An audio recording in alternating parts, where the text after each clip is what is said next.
علی رسول اللہ وبعد۔ کل یہ درس کمپلیٹ ہو گیا تھا، مکمل ہو گیا تھا۔ آج ہم مسائل پڑھیں گے، یعنی اس درس میں جو نصوص یعنی قرآن اور حدیث کی دلیلیں بیان کی گئی ہیں، وہ ان دلیلوں سے کیا مسائل نکلتے ہیں، ان مسائل کے بارے میں ہم دیکھیں گے کہ ہم کو کون کون سا مسئلہ معلوم ہوا۔ تو سب سے پہلی چیز صاحب کتاب نے بتایا کہ اس پورے سبق سے کچھ مسائل ذکر کیے ہیں، کل میں نے بتایا تھا، اور وہ پورے مسائل جو ہے 24 مسائل ہیں اس کتاب میں۔ سب سے پہلا مسئلہ جو بیان کیا وہ یہ کہ ہمیں جن و انس کی پیدائش میں حکمت معلوم ہوئی۔ جن و انس کی پیدائش میں کیا حکمت ہے، اللہ تعالیٰ نے کس مقصد سے جن و انس کو پیدا کیا، یہ معلوم ہوا۔ کس مقصد سے پیدا کیا؟ اپنی عبادت کے لیے پیدا کیا۔ ایک مسئلہ یہ معلوم ہوا، اور دوسرا مسئلہ یہ معلوم ہوا کہ عبادت ہی توحید ہے۔ عبادت ہی کیا ہے؟ توحید ہے۔ ان العبادہ ہی التوحید، عبادت جو ہے توحید ہی ہے، توحید ہی ہے، کیونکہ بتایا تھا نا جو ہے صحیح بخاری کی روایت کی روشنی میں، تفسیر کی روشنی میں کہ وما خلقت الجن والانس الا لیعبدون اے لیوحدون، تو جو ہے عبادت دراصل توحید ہی ہے، توحید ہی ہے۔ کیوں توحید ہی ہے؟ کیونکہ لڑائی اسی میں تھی، لڑائی توحید ہی کے سلسلے میں تھی، خصومت اور لڑائی توحید ہی کے سلسلے میں تھی، یعنی توحید الوہیت، توحید الوہیت ہی کے سلسلے میں لڑائی تھی۔ ورنہ جو ہے قرآن میں جب آپ قرآن پڑھیں گے تو اس سے معلوم ہوگا کہ مشرکین جو ہے مانتے تھے کہ اللہ رب العالمین خالق ہے، اللہ رب العالمین ہی رازق ہے، اللہ رب العالمین ہی بارش نازل فرمانے والا ہے، آسمانوں کا خالق اللہ ہے، زمین کو اللہ تعالیٰ نے پیدا کیا۔ اللہ رب العالمین نے قرآن مجید میں کئی جگہوں پہ اس طرح کا بیان فرمایا کہ اگر ان سے آپ پوچھیں گے کہ جو ہے آسمان و زمین کا خالق کون ہے، کون تم کو جو ہے آسمان سے کون بارش نازل فرماتا ہے، کون تم کو رزق دیتا ہے، تو ہر ایک کے جواب میں کہیں گے اللہ تعالیٰ ہی ہے، اللہ تعالیٰ ہی ہے۔ تو یہ تو مانتے تھے، وہ توحید ربوبیت کا اقرار کرتے تھے۔ توحید ربوبیت میں ان کے ہاں شرک نہیں پایا جاتا تھا، بلکہ جو ہے جو شرک ان کے ہاں پایا جاتا تھا وہ عبادت میں پایا جاتا تھا، توحید الوہیت میں، توحید الوہیت میں، توحید عبادت میں ان کے ہاں شرک پایا جاتا تھا، وہ صرف اللہ کی عبادت کے قائل نہیں تھے، اسی میں جھگڑا تھا ان کے ہاں۔ تو معلوم ہوا کہ عبادت ہی توحید ہے، عبادت ہی اصل توحید ہے، کیونکہ اسی میں خصومت تھی، اسی میں لڑائی تھی۔ اور تیسرا مسئلہ یہ معلوم ہوا کہ جو شخص توحید الوہیت کا قائل نہیں ہے، جو شخص توحید الوہیت کا قائل نہیں ہے، وہ اللہ کی عبادت نہیں کر رہا ہے، وہ اللہ تعالیٰ کی عبادت نہیں کر رہا ہے۔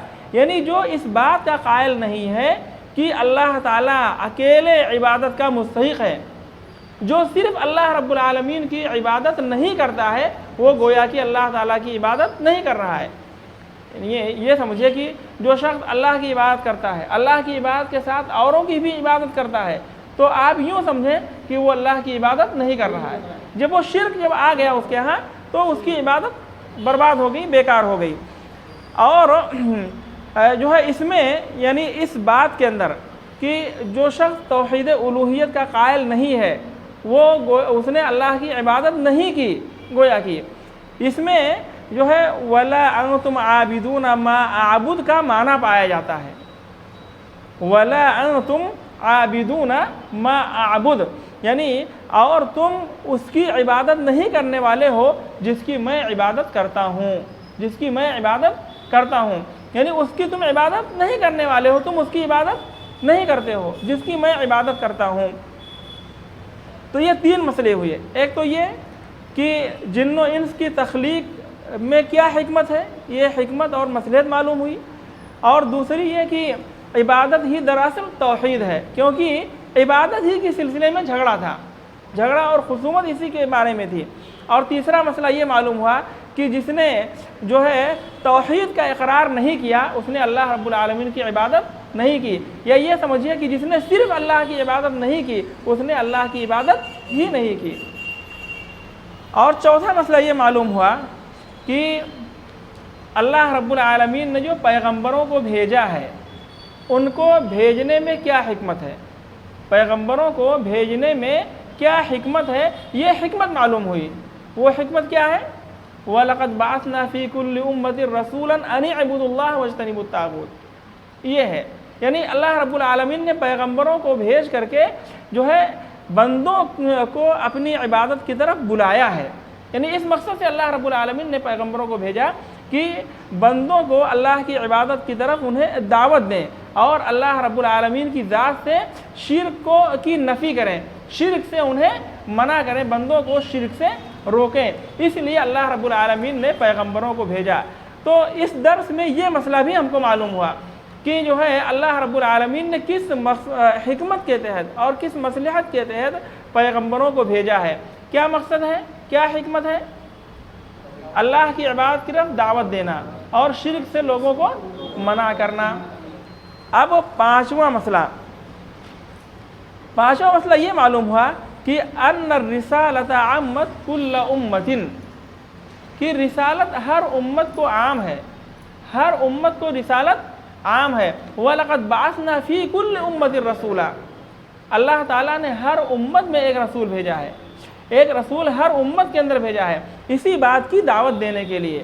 تو کسی امت کو اللہ رب العالمین نے ویسے نہیں چھوڑا ہے، بلکہ ہر امت کے اندر ایک پیغمبر بھیجا، ایک رسول بھیجا، تاکہ وہ پیغمبر اس امت کو اللہ تعالیٰ کی عبادت کی طرف بلائے اور اس امت کو شرک سے روکے، منع کرے۔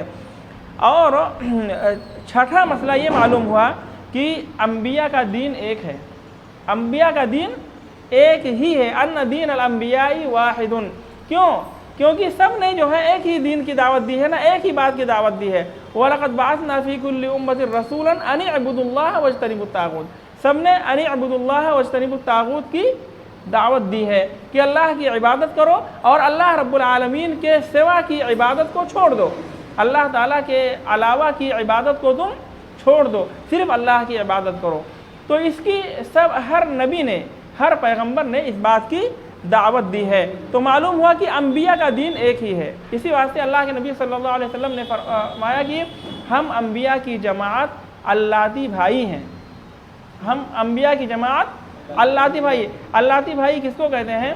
یعنی جس کی اصل ایک ہو، جن کے باپ ایک ہی ہوں اور مائیں الگ الگ ہوں، مائیں الگ الگ ہوں لیکن باپ ایک ہی ہو۔ جیسے مثال کا کوئی شخص ہے جس کی ایک سے زیادہ شادیاں ہوئی ہیں، ایک سے زیادہ بیویاں جس کے پاس ہیں اور ہر ایک سے بچے ہیں، تو وہ بچے آپس میں اللاتی بھائی ہیں۔ کیونکہ سب کی اصل ایک ہی ہے، سب کی اصل ایک ہی ہے۔ اللہ کے نبی صلی اللہ علیہ وسلم نے فرمایا کہ ہم انبیاء کی جماعت اللاتی بھائی ہیں، ہماری اصل ایک ہی ہے، یعنی سب نے کس بات کی دعوت دی، کس اصل کی دعوت دی؟ توحید کی دعوت دی۔ واضح؟ اب دیکھیے سب سے بڑا مسئلہ جو ساتواں مسئلہ ہے، اس سے معلوم ہوا جو سب سے بڑا مسئلہ ہے، وہ بہت بڑا مسئلہ ہے، وہ مسئلہ یہ کہ اللہ تعالیٰ کی عبادت ہو ہی نہیں سکتی ہے جب تک طاغوت کے ساتھ کفر نہ کیا جائے۔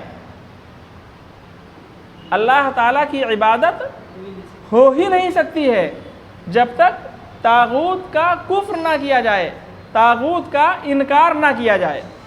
سمجھ رہے ہیں؟ کیوں؟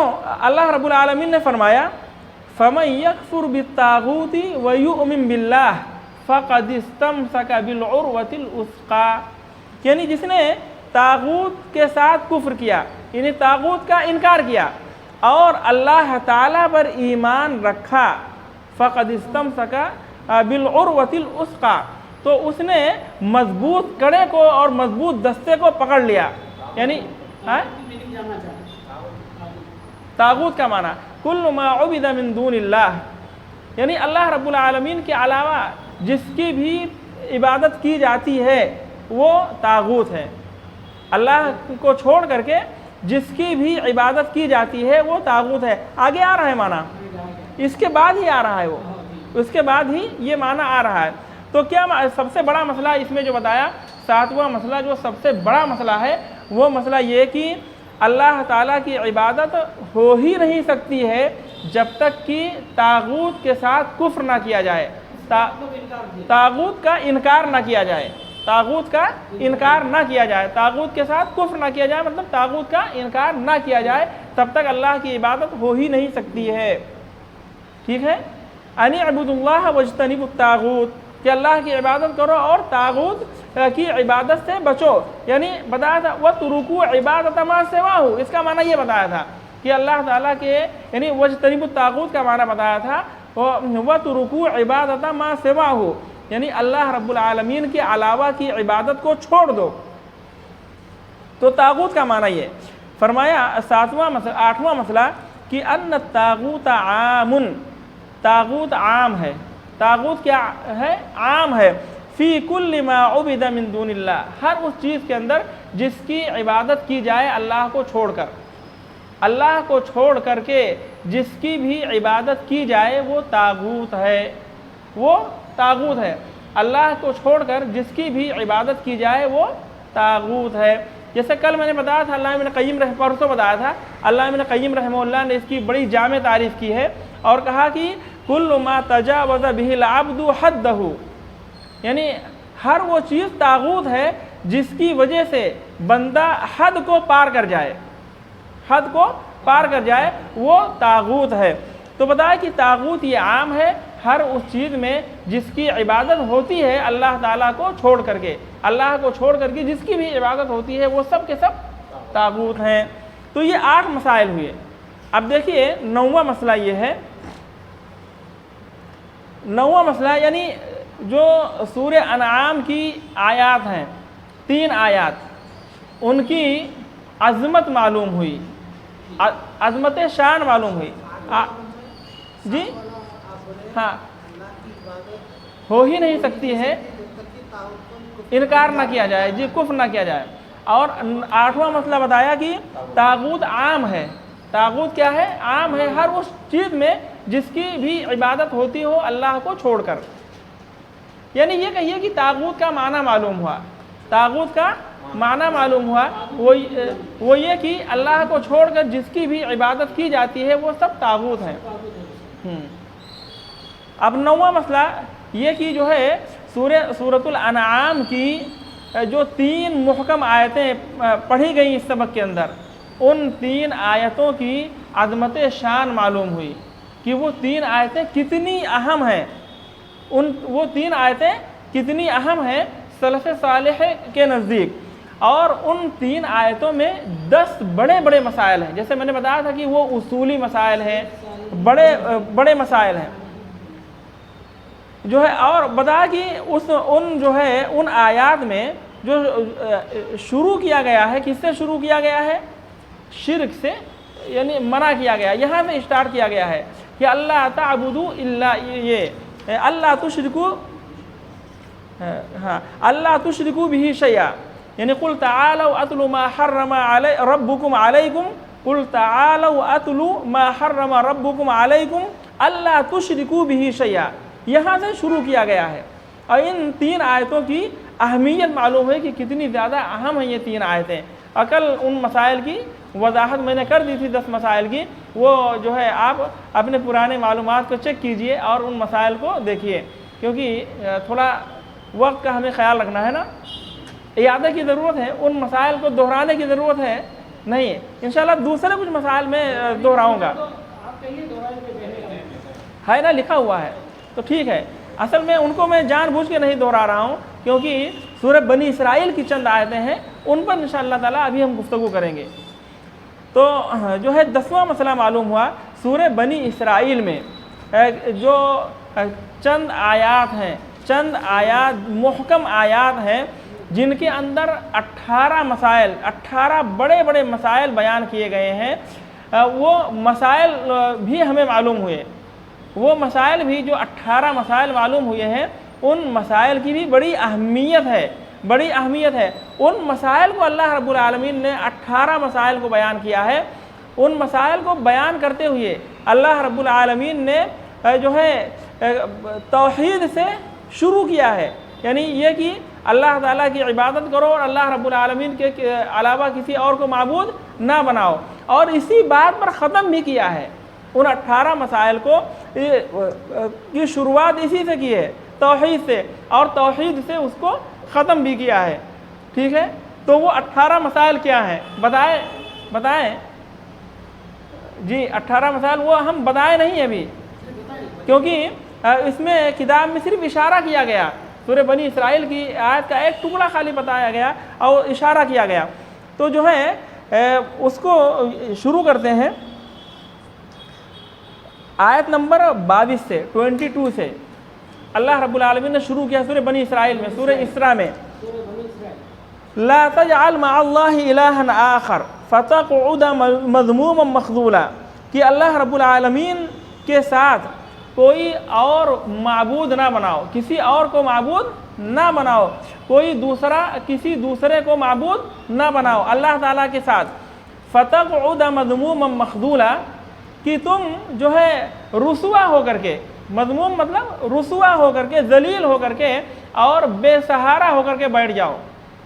یعنی شرک کا نتیجہ اللہ رب العالمین نے بتا دیا.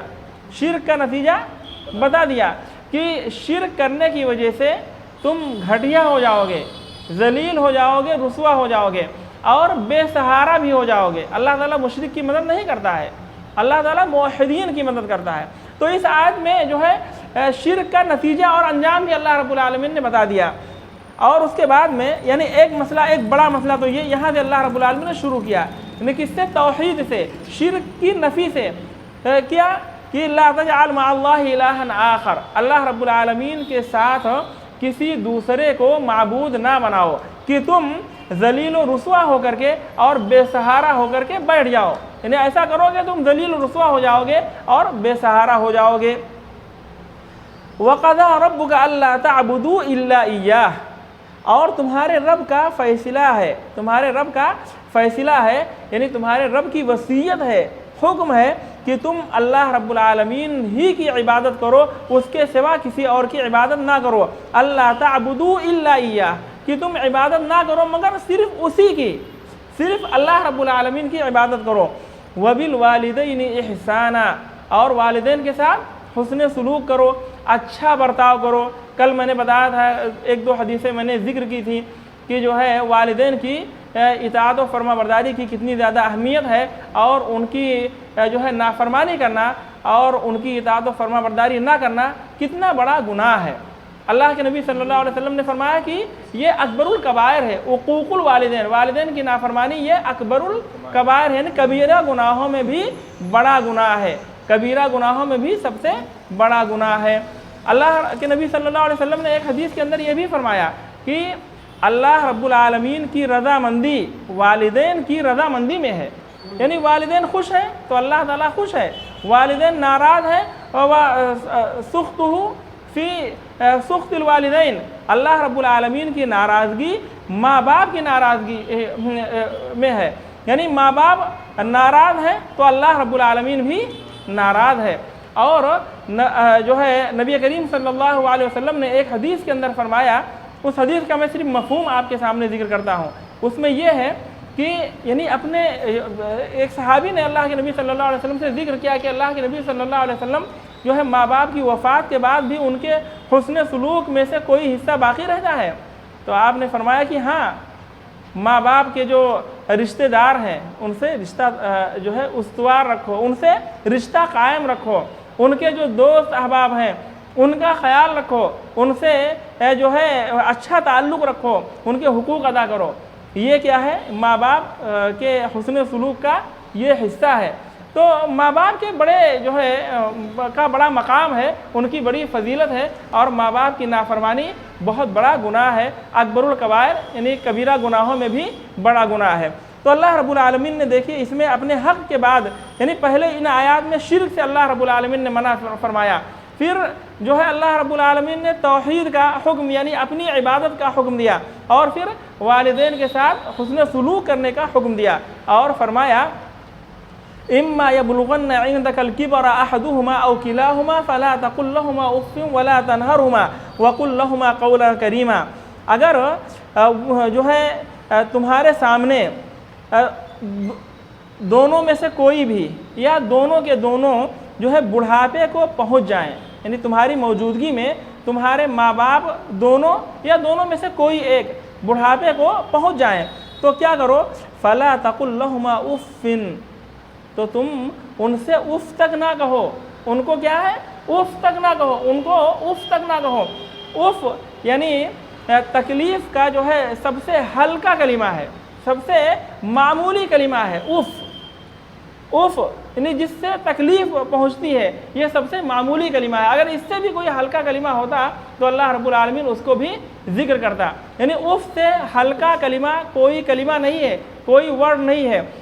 اللہ رب العالمین نے فرمایا کہ ماں باپ کو اف تک بھی نہ کہو، اف تک بھی نہ کہو، ولا تنہرہما، اور ان کو جھڑکو نہ، ان کو ڈانٹو نہ، اور ان کو ڈانٹو اور جھڑکو نہ، وقل لہما قولا کریما، اور ان کے سامنے ادب اور احترام سے بات کرو، ان کے سامنے بہت ادب و احترام سے بات کرو۔ تو یہ مسئلہ معلوم ہوا اس میں کہ والدین کے کیا حقوق ہیں، اللہ رب العالمین نے اپنے حقوق بتائے اور اس کے بعد میں ماں باپ کے حقوق بتائے، اور ان کے حقوق کی تفصیل اللہ رب العالمین نے بتا دی۔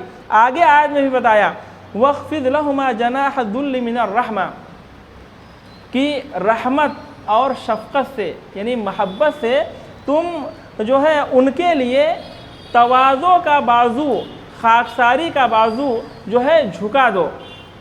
خاکساری کا بازو یعنی جو ہے عاجزی کا بازو ان کے سامنے محبت اور شفقت سے جھکا دو۔ اس کا یہ مطلب ہے محبت اور من الرحمہ، محبت اور شفقت سے، اس کا یہ مطلب ہے کہ ماں باپ کی اطاعت و فرما برداری یہ معاشرے کے دباؤ میں نہیں ہونا چاہیے۔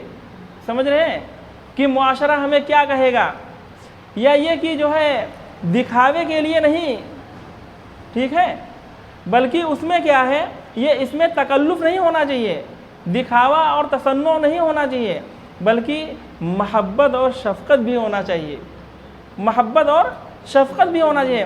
بھائی آپ کی خدمت، ایک نوکر بھی آپ کی خدمت کرتا ہے کہ نہیں کرتا ہے؟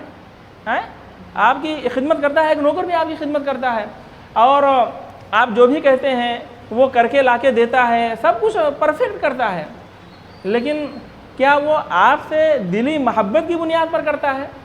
نہیں، بلکہ اس کی ڈیوٹی ہے، وہ پیسے آپ سے اس کو پیسے ملتے ہیں، پیسے نہیں ملیں گے تو وہ جو ہے آپ کی خدمت نہیں کرے گا۔ محبت اس میں نہیں ہے، خالی پیسے کی بنیاد پر وہ آپ کی خدمت کر رہا ہے۔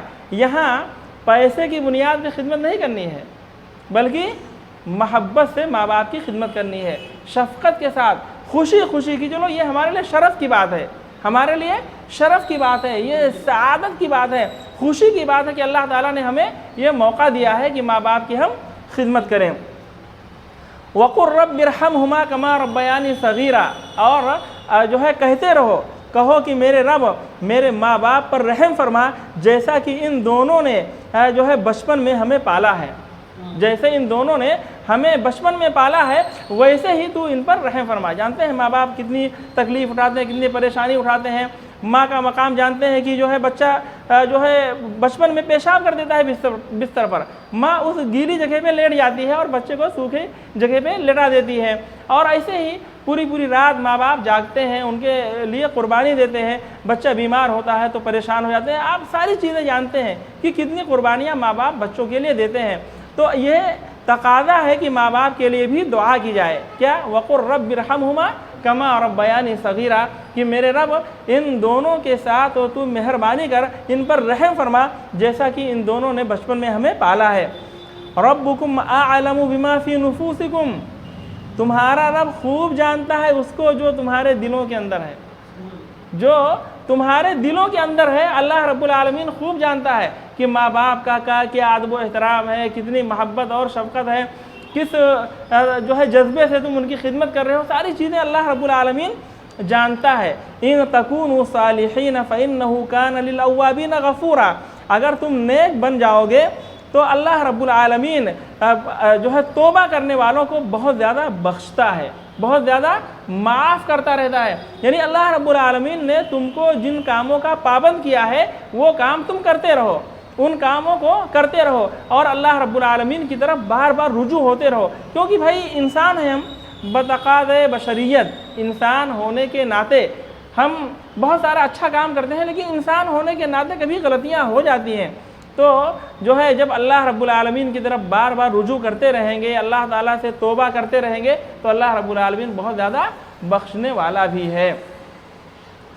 تو ایک تو یہ یعنی دو مسئلے، بڑے بڑے مسئلوں کی وضاحت ہو گئی ان آیات میں، ایک تو اللہ رب العالمین کی عبادت، اور دوسری جو ہے دوسرا مسئلہ ماں باپ کی اطاعت و فرما برداری کا مسئلہ۔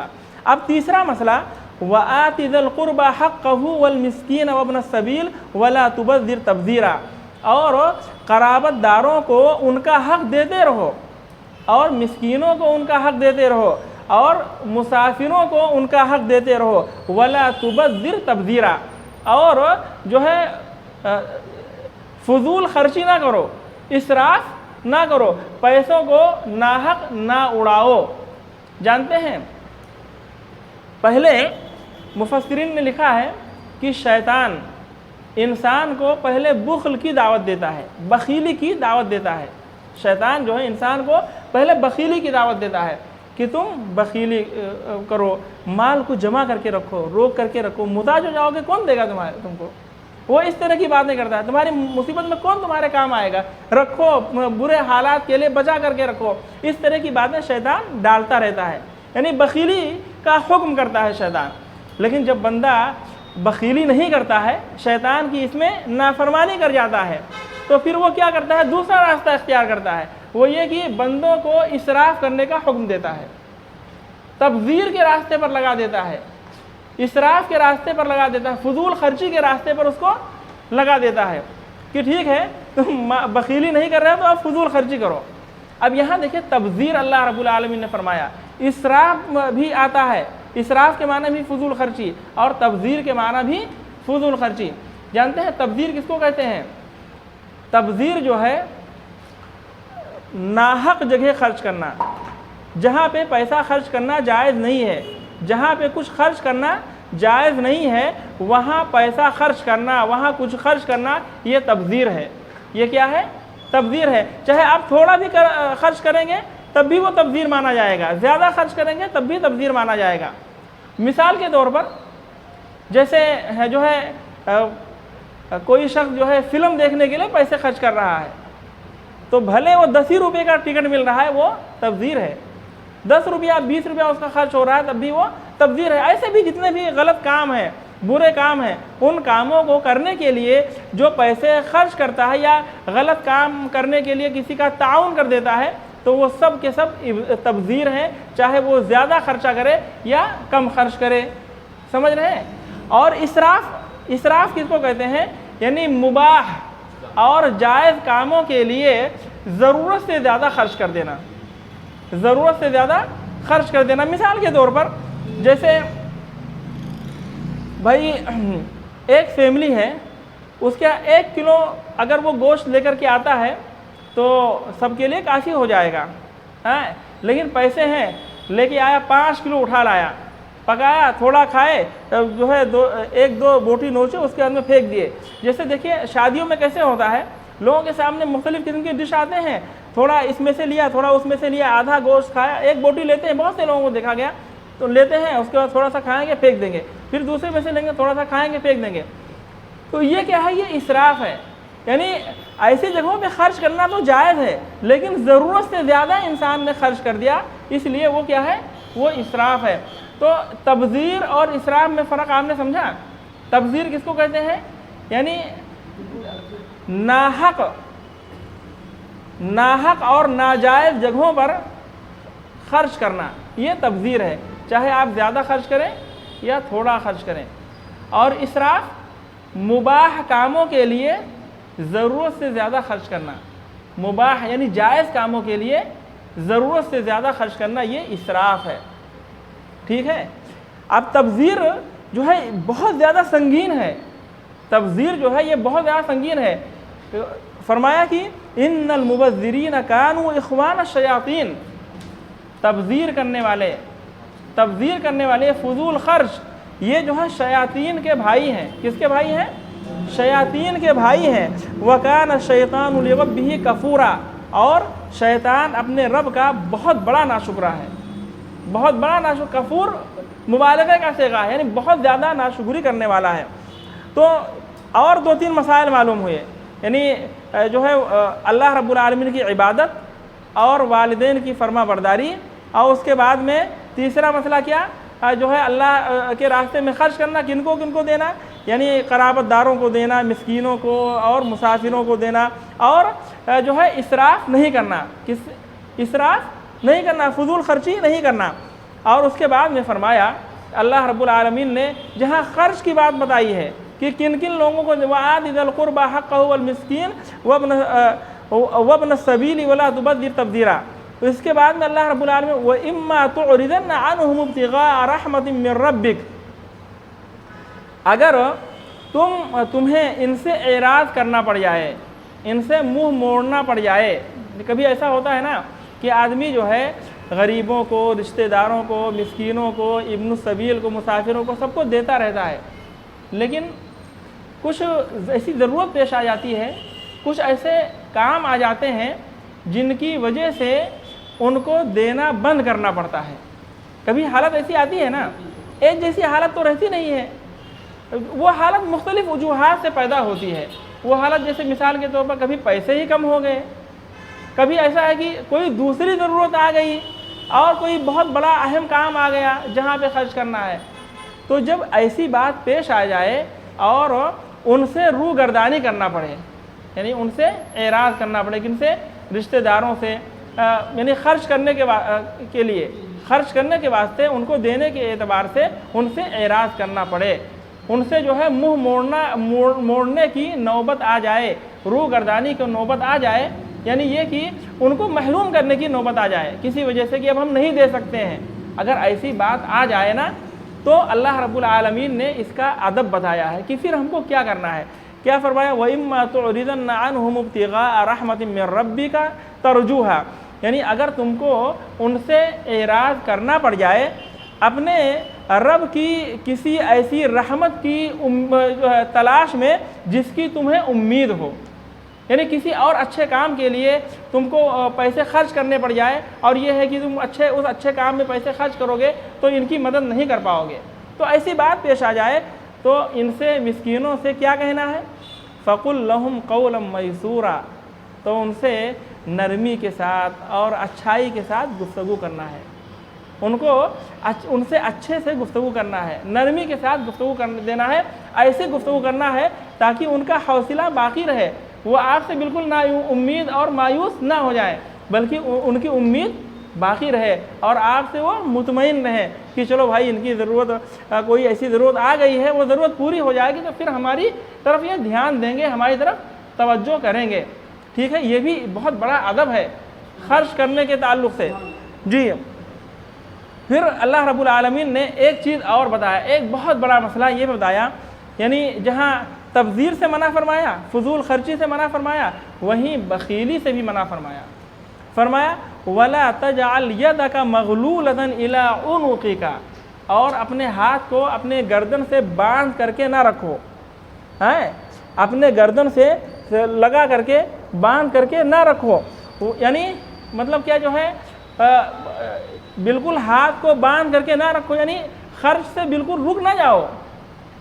وَلَا تَبْسُطْهَا، اور نہ ہی اپنے ہاتھ کو بالکل کھول دو، بالکل کھول دو، ایسا بھی نہ کرو، بلکہ کُلَّ الْبَسْطِ فَتَقْعُدَ مَلُومًا مَحْسُورًا، کہ تم جو ہے ملامت کیے ہوئے اور خالی ہاتھ بیٹھے رہو، یعنی ایسا بھی نہ ہو کہ یعنی بخیلی کرتے رہو، کسی کو دو ہی مت، اور ایسا بھی نہ کرو کہ پورا کا پورا دے دو اور خالی ہاتھ بیٹھے رہو، اور لوگ ملامت کریں کہ جو ہے پورا یعنی انجام کا اس نے خیال نہیں کیا، انجام کی پرواہ نہیں کی، اور جو ہے اب خالی ہاتھ بیٹھا ہوا ہے، بلکہ کیسے جو ہے یعنی اس میں اعتدال کا راستہ اختیار کرو، نہ بخیلی کرو اور نہ اسراف کرو، وَكَانَ بَيْنَ ذَلِكَ قَوَامًا، یعنی ان دونوں کے درمیان کا جو راستہ ہے وہ راستہ اختیار کرو، یعنی جو ہے کچھ مال روک کر کے بھی رکھو اور کچھ مال دو بھی، خرچ بھی کرو، ایسا نہ ہو کہ پورا کا پورا روک کر کے ہی رکھو اور ایسا بھی نہ ہو کہ پورا کا پورا خرچ کر دو۔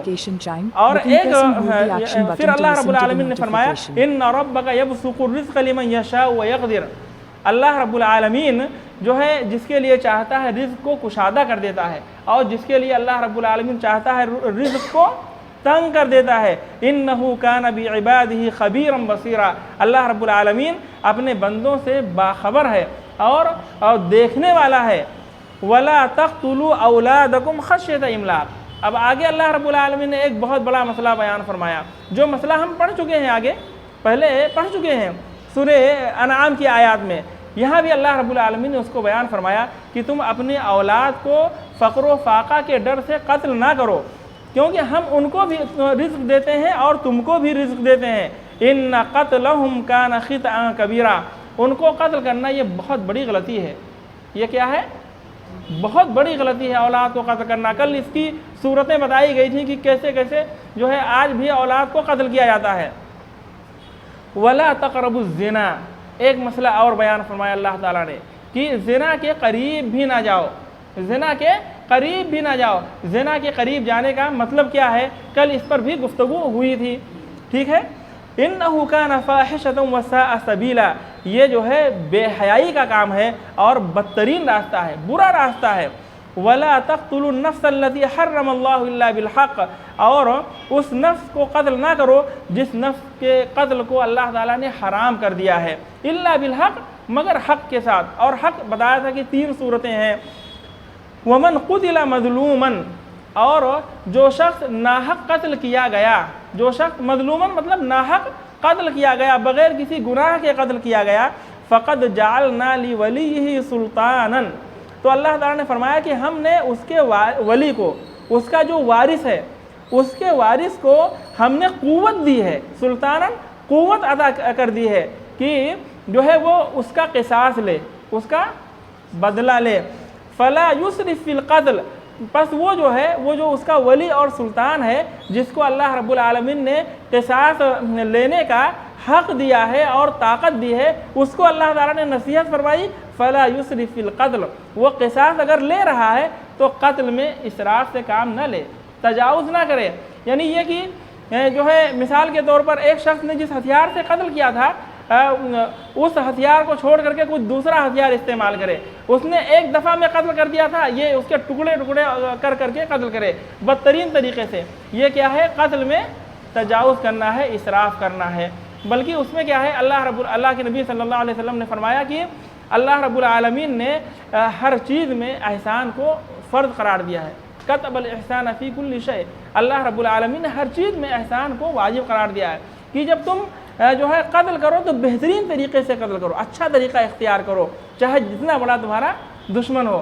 اور جو ہے اگر تم ذبح کرو فاحسنوا الذبح، تو تم اچھے سے ذبح کرو، پہلے جو ہے چھری کو اچھے سے تیز کر لو اور اس کے بعد میں جو ہے اپنے جانور کو ذبح کرو اور اس کو آرام پہنچاؤ تاکہ جلدی سے وہ ذبح ہو جائے۔ تو اللہ رب العالمین نے فرمایا کہ جو ہے اگر کوئی شخص ناحق قتل کیا گیا تو اللہ تعالیٰ نے اس کے والی کو، اس کا جو وارث ہے، اس کا ذمہ دار ہے، اس کو قوت عطا کی ہے، کس بات کی؟ قصاص لینے کی، جو ہے اللہ رب العالمین نے قوت عطا کی ہے۔ تو اب وہ اگر کسی سے قصاص لے رہا ہے تو اس میں اس کو قتل کرنے میں حد سے تجاوز نہ کرے۔ انہ کان منصورا، وہ جو ہے اللہ رب العالمین کی طرف سے مدد کیا ہوا ہے۔ ولا تقربوا مال الیتیم الا بالتی ہی احسن، اور یتیم کے مال کے قریب بھی نہ جاؤ مگر اس راستے سے جو بہترین راستہ ہے، کل بتایا تھا تجارت کا راستہ ہے۔ حتی یبلغ اشدہ، یہاں تک کہ وہ سن رشد کو، بلوغت کو اور ہوشیاری کی عمر کو پہنچ جائے۔ واوفوا بالعہد، ایک بات یہ فرمائی اللہ تعالیٰ نے کہ عہد کو پورا کرو، عہد کو پورا کرو، یعنی اللہ رب العالمین سے آپ نے جو عہد کیا ہے اس بات کی وضاحت ہوئی تھی، یا کسی سے بھی کوئی عہد و پیمان ہو تو اس کو پورا کرو۔ ان العہد کان مسئولا، عہد کے بارے میں، وعدہ کے بارے میں قیامت کے روز پوچھا جائے گا۔ وَأَوْفُوا الْكَيْلَ إِذَا كِلْتُمْ وَزِنُوا بِالْقِسْطَاسِ الْمُسْتَقِيمِ، اور ناپ کو پورا کرو، جب تم ناپو، جب ناپو تو ناپ کو پورا کرو۔ وَزِنُوا بِالْقِسْطَاسِ الْمُسْتَقِيمِ، اور سیدھی ترازو سے تولو، سیدھی ترازو سے تولو، یعنی برابر برابر تولو، اس میں کمی بیشی نہ کرو۔ ذَلِكَ خَيْرٌ وَأَحْسَنُ تَأْوِيلًا، یہ بہتر ہے اور انجام کے اعتبار سے یہ خوبصورت ہے، اچھا ہے۔ وَلَا تَخْفُ مَا لَيْسَ لَكَ بِهِ عِلْمٌ، اور تم ایسی چیز کے پیچھے نہ پڑو جس کا تمہیں علم نہیں ہے۔ ایک بات اللہ رب العالمین نے ایک نصیحت یہ بیان فرمائی کہ تم ایسی بات کے پیچھے نہ پڑو جس کا تمہارے پاس علم نہیں ہے۔ کیوں؟ ان السمع والبصر والفؤاد کل اولئک کان عنہ مسئولا، کیونکہ کان، آنکھ اور دل، ان میں سے ہر ایک کے بارے میں اللہ رب العالمین پوچھے گا، ہر ایک کے بارے میں اللہ رب العالمین پوچھے گا۔ وَلَا تَمْشِ فِي الْأَرْضِ مَرَحًا، اور زمین پر اکڑ کر نہ چلو، زمین پر اکڑ کر نہ چلو، تکبر کرتے ہوئے، اتراتے ہوئے نہ چلو۔ ایک بات اللہ رب العالمین نے یہ بیان فرمائی، إِنَّكَ لَن تَخْرِقَ الْأَرْض، کیونکہ آپ زمین کو پھاڑ نہیں سکتے ہیں۔ وَلَن تَبْلُغَ الْجِبَالَ طُولًا، اور لمبائی میں پہاڑ تک نہیں پہنچ سکتے ہیں آپ، پہاڑ کے برابر آپ لمبے نہیں ہو سکتے ہیں۔ جب نہ تو زمین پھاڑ سکتے ہیں، نہ پہاڑ کے برابر اونچے ہو سکتے ہیں، تو یہ سب کرنے کی ضرورت کیا ہے؟ فرمایا کہ جو ہے تکبر نہ کرو، زمین پر اکڑ کر کے نہ چلو۔ کل ذالک کان سیئہ عند ربک مکروہا، یہ تمام چیزیں، ان کی برائیاں اللہ رب العالمین کے نزدیک سخت ناپسندیدہ ہیں۔ اللہ رب العالمین کو یہ ساری چیزیں بہت ہی ناپسندیدہ ہیں، یہ سب چیزیں نہ کرو۔ پھر اللہ رب العالمین نے آخر میں فرمایا ذالک مما اوحی الیک ربک من الحکمہ، یہ ان باتوں میں سے ہے جو اللہ، حکمت کی باتیں اللہ رب العالمین نے آپ کی جانب وحی کی ہیں، جو حکمت کی باتیں اللہ رب العالمین نے آپ کی جانب وحی کی ہیں، ان باتوں میں سے یہ باتیں ہیں، یہ جو باتیں بتائی گئیں۔ وَلَا تَجْعَلْ مَعَ اللَّهِ إِلَٰهًا آخَرَ، پھر کہاں سے اللہ رب العالمین نے شروع کیا تھا کہ لَا تَجْعَلْ مَعَ اللَّهِ إِلَٰهًا آخَرَ فَتَقْعُدَ مَذْمُومًا مَخْذُولًا، یہاں سے شروع کیا اور ختم اسی بات پر کیا، وَلَا تَجْعَلْ مَعَ اللَّهِ إِلَٰهًا آخَرَ، اور اللہ تعالیٰ کے ساتھ کسی دوسرے کو معبود نہ بناؤ، فَتُلْقَىٰ فِي جَهَنَّمَ، کہ تم جہنم میں ڈال دیے جاؤ، ملامت کیے ہوئے اور مدحورا، اور رسوا کیے ہوئے، ذلیل کیے ہوئے، ملامت کے ساتھ اور ذلت کے ساتھ تم جو ہے جہنم میں ڈال دیے جاؤ۔ اس کا انجام کیا ہوگا؟ شرک کا انجام، اللہ رب العالمین کے علاوہ دوسرے معبود کو پکارنے اور اس کی بات کرنے کا انجام کیا ہوگا کہ جہنم میں ہمیشہ ہمیشہ رہو گے، ملامت کے ساتھ اور ذلت و رسوائی کے ساتھ۔ تم ملامت زدہ رہو گے، تمہاری جو ہے ملامت زدہ کر کے تم جہنم میں ڈال دیے جاؤ گے، اور ذلت و رسوائی کے ساتھ جہنم میں ڈال دیے جاؤ گے، اور یہ ہمیشہ ہمیشہ کے لیے رہے گا، جہنم میں داخلہ ہمیشہ ہمیشہ کے لیے رہے گا، کیونکہ اللہ رب العالمین نے دوسرے مقامات میں فرمایا ہے ان اللہ لا یغفر ان یشرک بہ ویغفر ما دون ذلک لمن یشاء۔ تو جو مشرک ہے اس کا جو ہے جہنم میں وہ ہمیشہ ہمیشہ کے لیے جہنمی ہے، جہنم اس کا دائمی ٹھکانہ ہے۔ تو یہ 18 مسائل ہیں، یہ کل کتنے، یعنی 18 بڑے بڑے مسائل ہیں۔ یہ جو آیات پڑھی گئیں سورہ بنی اسرائیل کی، ان آیات کو آپ لوگ سکون کے ساتھ پھر سے پڑھیے ایک دفعہ، جب آپ لوگ بیٹھے اطمینان کے ساتھ تو ان کو سکون سے پڑھیں۔ اور یہ جو 18 مسائل بتائے گئے یہ بڑے مسائل ہیں، بنیادی مسائل۔ اگر آپ جو ہے چھوٹے چھوٹے مسائل اور دوسرے مسائل اگر آپ دیکھیں گے تو 18 سے بھی بہت زیادہ مسائل اس کے اندر بیان کیے گئے ہیں۔ جی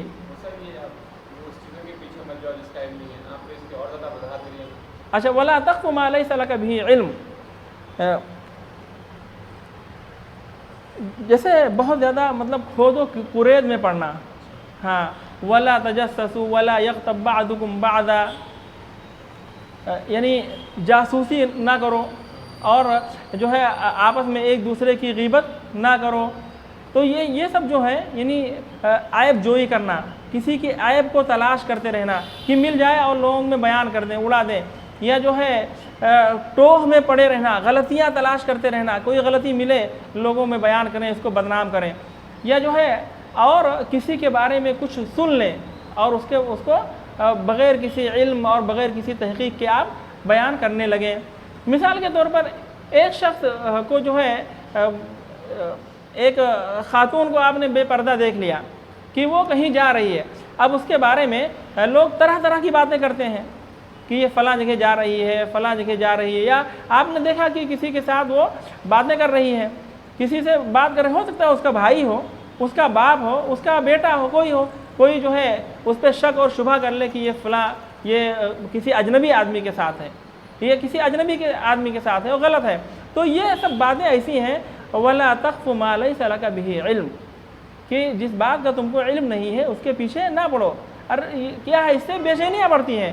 اگر یہ سب کرنا شروع کر دو گے تو تم چین اور سکون سے نہیں رہ سکتے ہو، لیکن ان سب چیزوں کو چھوڑ دو گے تو چین اور سکون کے ساتھ رہو گے۔ جی جی بے شک، ہاں برائی نہیں کر سکتے، جی یہ جو ہے اور بھی وضاحت چاہیے کیا؟ جی ہاں جی استغفرک و اتوب الیک۔ جی